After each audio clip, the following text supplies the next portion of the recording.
Proklamasi.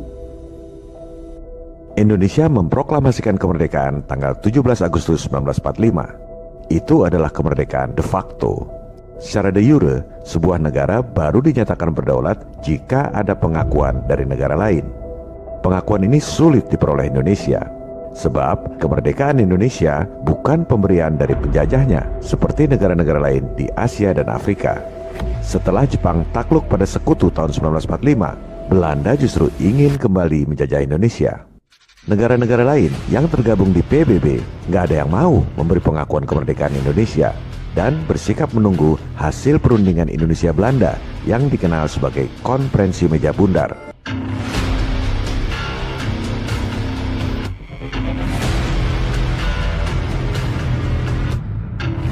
Moga-moga Tuhan Yang Maha Kuasa memberkati pekerjaan kita pada Konferensi Meja Bundar ini.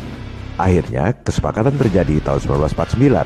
Belanda mengakui Indonesia sebagai negara yang berdaulat dengan syarat antara lain Indonesia menanggung utang warisan Belanda. Inilah yang dimaksud Menteri Sri Mulyani sebagai warisan utang penjajahan yang menurut Bu Menteri memporak-porandakan ekonomi Indonesia sampai sekarang. Betulkah separah itu? Ini fakta atau alasan pembenaran utang? Berapa sebenarnya utang warisan penjajahan itu? Kita akan bahas setelah ini.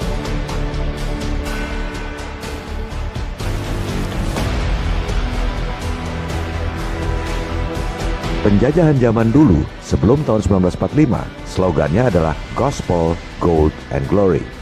Gospel, pura-pura menyebarkan kitab suci. Gold, padahal menjarah emas, sumber daya alam. Glory, kejayaan dengan tentara. Setelah menjarah sumber daya alam di negara-negara jajahan, dijual di Eropa, duitnya taruh di mana? Di bank. Buat penjajah negara lain butuh modal besar. Duitnya dari mana? Utang bank.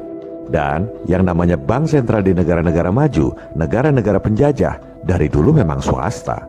Kita taunya penjajah Belanda, penjajah Jepang itu sangat mengerikan.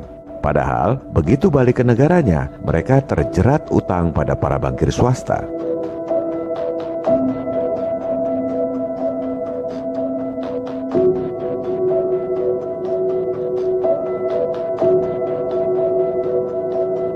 Para bankir elit ini adalah pucuk rantai makanan, predator yang paling top. Di mata para elit bankir, perang adalah uang, krisis adalah uang. Kalau zaman sekarang, pandemi adalah uang. Order out of chaos, menciptakan krisis untuk menggolkan agenda. Negara-negara penjajah dari dulu hampir bangkrut utang pada para bankir swasta.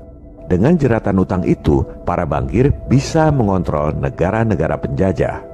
Para elit globalis atau internasionalis ini nggak punya nasionalisme. Mereka bukan Amerika, bukan Inggris, bukan Cina, bukan Rusia. Tujuan mereka adalah menguasai dunia dengan menghancurkan semua negara dan semua agama di dunia. Setelah Perang Dunia Kedua berakhir, para elit bankir ini merubah strategi. Menguasai dunia nggak perlu lagi lewat perang, tapi lewat ekonomi. Maka slogan Gospel, Gold, and Glory-nya dirubah. Gospelnya bukan lagi kitab suci, tapi hak asasi manusia, demokrasi, pasar bebas, globalisasi, independensi bank sentral. Itulah kitab suci baru.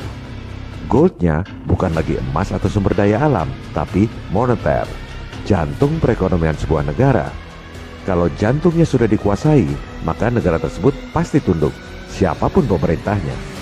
Glory-nya nggak perlu pakai tentara, tapi lewat organisasi super seperti PBB, IMF, World Bank, beserta underbow-nya, WHO, UNICEF, UNESCO, dan lain-lain. Oleh sebab itu, sejak tahun 1945, begitu banyak negara-negara dimerdekakan oleh penjajahnya.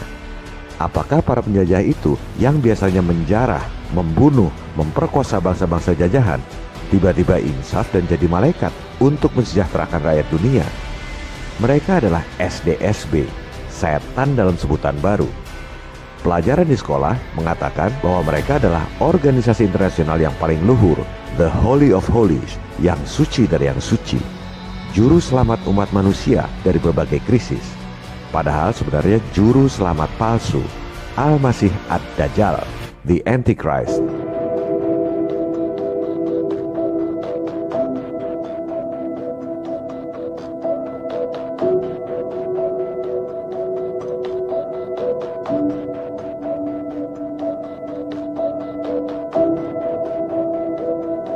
Presiden kita, Soekarno, paham betul perubahan strategi penjajahan ini. Bung Karno menyebutnya dengan istilah neokolonialisme dan imperialisme, nekolim.